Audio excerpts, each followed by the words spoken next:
kita semua yang pejabat tingkat tinggi itu akan melebur ke dalam kepengurusan pendidikan.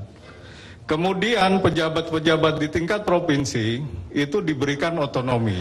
Enggak, yang saya ingin tahu apa ada tipuan kepada strategi ketika Pak Endro Natal lagunya Indonesia Raya. Iya, betul. Habibie Natal Indonesia Raya. JK Natal Indonesia Raya. Setelah orangnya pergi baru NI. Betul sekali. Sedikit Bang, saya kira begini,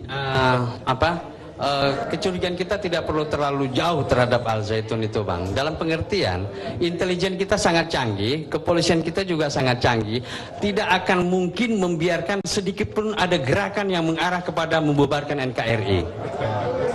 Saya sangat yakin itu, sehingga ini negara hukum, kita tidak bisa menangkap orang berdasarkan katanya. Gitu. Iya, kalau itu saya tahu.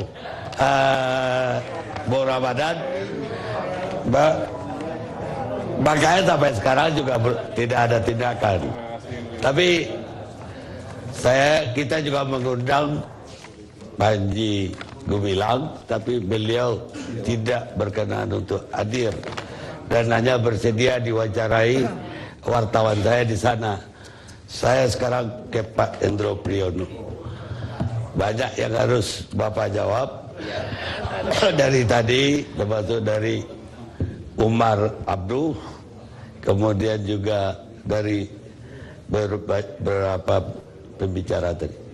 Silakan. Terima kasih. Assalamualaikum warahmatullahi wabarakatuh. Waalaikumsalam. Saya mengikuti forum ini, saya betul-betul hargai ya Pak Karni Ilyas dalam hal ini memberikan satu cakrawala pandang yang luas dan terbuka.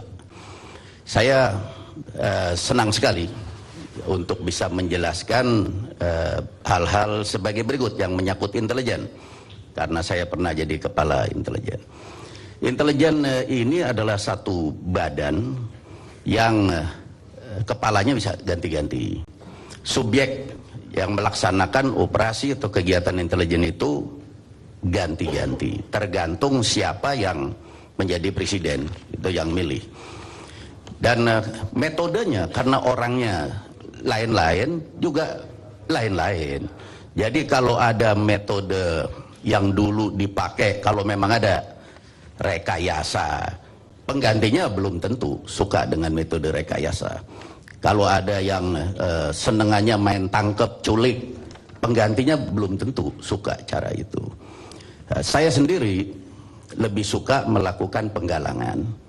Dan bekas-bekas dalam hal ini nanti kita lebih panjang ya, dalam tanda kutip NII dan yang sejenis itu saya usahakan rangkul.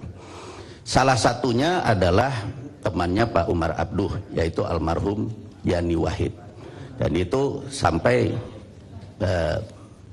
sangat dekat sama saya. Begitupun bekas-bekas tapol-tapol yang notabene di sini adalah Islam. Itu banyak saya kawanin sampai ini hari berkawan. Karena menurut saya kalau orang ditarik hatinya, bisa ditarik pikirannya. Itu namanya penggalangan dengan pendekatan lunak dan cerdas. Itu yang saya pakai selama saya menjadi kepala BIN. Laporan-laporan dari bawah yang mestinya dulu kalau ada aparat teritorial ditampung di teritorial, kemudian masuk ke intelijen dan ke pusat teritorial, dan kemudian ke kepolisian kalau itu pidana, itu tidak ada lagi. Kenapa? Karena tidak difungsikan lagi. Mandul aparat teritorial itu. Malah dalam era reformasi ini ada desakan-desakan untuk membubarkan Kodim, membubarkan Koramil. Itu tidak jalan. Sehingga hal-hal seperti cuci otak, apa ini masuk mana ini? Ini masuk pidana, hukum, dicari hukumnya rada susah polisi mencari hukumnya ini, karena barang ini barang metafisik, tidak fisik ya. Tapi kalau ini ideologi, ini urusannya intelijen. Tapi kalau ini masuknya pada misalnya pertemuan-pertemuan untuk pengajian, tidak mungkin Intel nyusup-nyusup untuk memata-matain pengajian, pesantren misalnya, tidak. Ini teritorial punya kerjaan. Di sini ada kelemahan kita. Pada laporan-laporan yang masuk di intelijen, yang saya tertarik cuma satu, yang masuk ke saya. Kalau tadi Pak Rahudin bicara sama Ibu, itu saya nggak pernah baca, nggak pernah dengar. Yang saya pernah baca dan dengar adalah laporan saudara Umar Abduh. Terus terang untuk seorang intelijen, laporan seperti yang dia buat itu cukup lengkap. Ya, karena itu saya tertarik. Saya sebagai kepala bukan sendirian, saya kan punya wakil yang sekarang ketua umum PBNU. Saya juga punya deputi-deputi, punya staf, dan juga punya ahli-ahli. Saya juga punya hubungan sama departemen-departemen, pada MUI juga, ya, Pak Abidan, dan lain banyak kita punya. Subjek yang ganti-ganti, metode yang beda-beda, sasarannya juga lain. Tiap-tiap presiden sebagai pengguna yang melantik kepala Intel itu beda-beda ngasih sasaran. Sasaran untuk intelijen saya selama saya jadi kabin adalah masalah ideologi. Karena itu yang perlu dilihat, kita sempitkan ini kasusnya. Pada kasus Al Zaitun adalah masalah ideologi politik, yaitu masalah apakah betul dia itu masih punya ideologi NII. Itu pertanyaan yang mesti dijawab. Dan itu saya selidiki dengan membentuk tim. Dan tim itu kebetulan secara supaya komprehensif, usulnya Menteri Agama harus yang mimpin dari Departemen Agama. Oke lah, mimpin siapa aja gitu. Ya, kita mengikutkan anggota ke sana. Kemudian juga kalau saya tidak keliru, tolong saya diperbaiki kalau salah, juga dari MUI. Ya, diminta juga untuk menyelidiki Al Zaitun. Kemudian dari kepolisian Pak Dai Bakhtiar juga, kalau tadi ada Pak Sarehudin bilang udah lapor Pak Dai Bakhtiar, memang Pak Dai Bakhtiar juga lapor. Hasilnya secara ideologis tidak ada NII, jadi tidak bernafaskan NII. Ini justru wawasannya kebangsaan. Kenapa? Kok di situ ada gedung-gedung seperti Umar Abduh tadi, Pak Umar Abduh bilang ya, ada gedung pembelajaran Soeharto, Soekarno Soeharto yang naruh itu kalau nggak salah Mbak Tutut, Bung Hatta, gedung Bung Hatta yang taruh itu anaknya Bung Hatta. Kemudian saya naruh batu pertama gedung Bung Karno karena saya mewakili Megawati. Yang presiden lain mulai Pak Harto datang sendiri, Pak Habibie datang sendiri, hanya Megawati mewakilkan ke saya. Jadi secara ideologi saya lihat tidak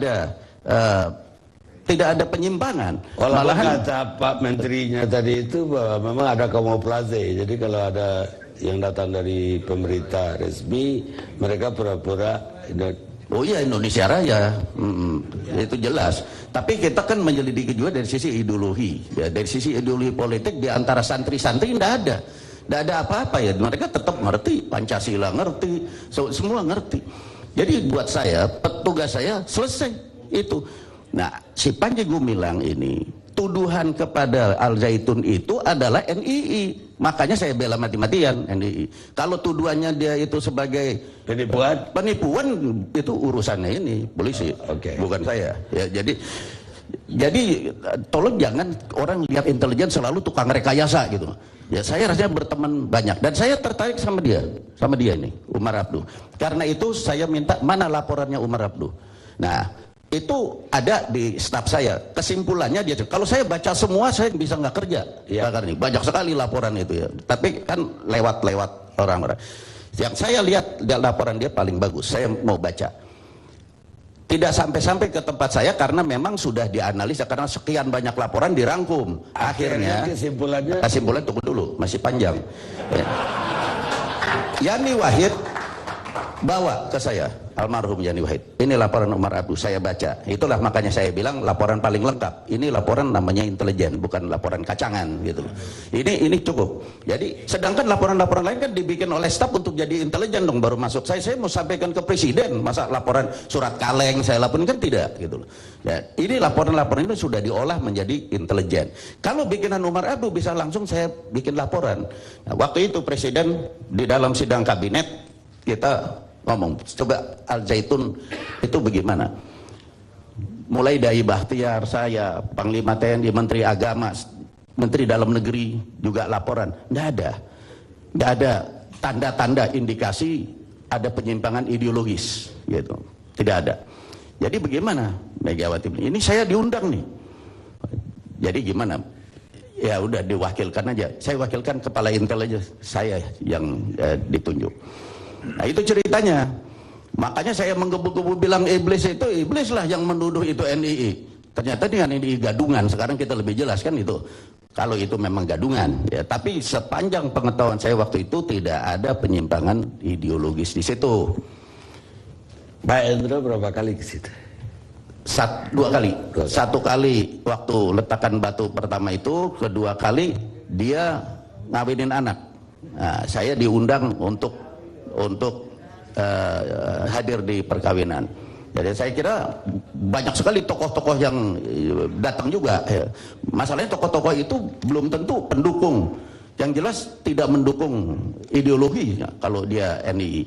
Tapi mendukung penipuan juga tidak. Karena belum, namanya teman, kita mana tahu isi kepalanya. Hanya karena kenal.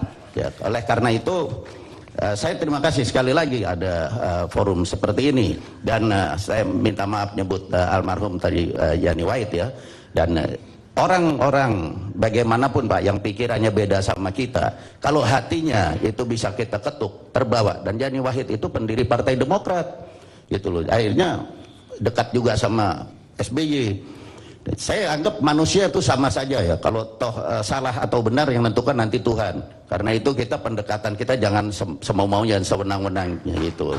Ya, terima kasih Pak. Wassalamualaikum warahmatullahi wabarakatuh. Saya mau beda ke Pak Boy. Umar Abduh juga udah lapor. Saya kira tidak hanya dia yang lapor. Pasti banyak yang udah lapor. Kenapa polisi belum ada action terhadap ini? Nah, coba. Minimal yang saya antar dulu.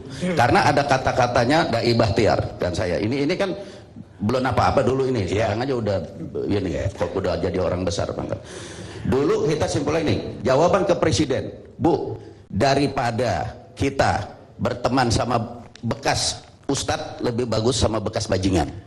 Itu kata kita kepada presiden. Karena si presiden Megawati waktu itu bimbang, ini Al Zaitun bener apa enggak sih, ini NII apa enggak gitu. Udahlah lebih bagus berteman sama bekas bajingan aja daripada bekas ustadz.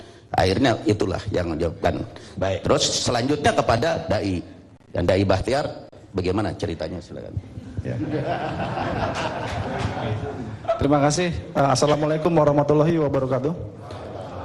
Terima kasih atas kesempatan kepada kami.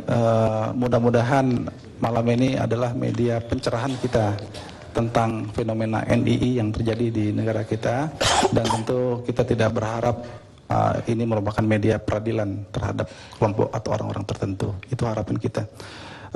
Polri melihat ada 3 perspektif paling tidak terkait dengan masalah fenomena NII ini. Yang pertama, perspektif kedaulatan negara. Tentu ini bersinggungan dengan Negara Kesatuan Republik Indonesia, dan tentu kita ikut karena Polri termasuk concern dengan NKRI. Yang kedua, perspektif keamanan, pasti bersentuhan dengan rasa aman masyarakat kaitan dengan aktivitas NII ini. Yang ketiga, perspektif hukum. Dalam perspektif hukum tentu kita melihat, tentu tetap mengacu kepada hukum positif negara yang ada di negara kita.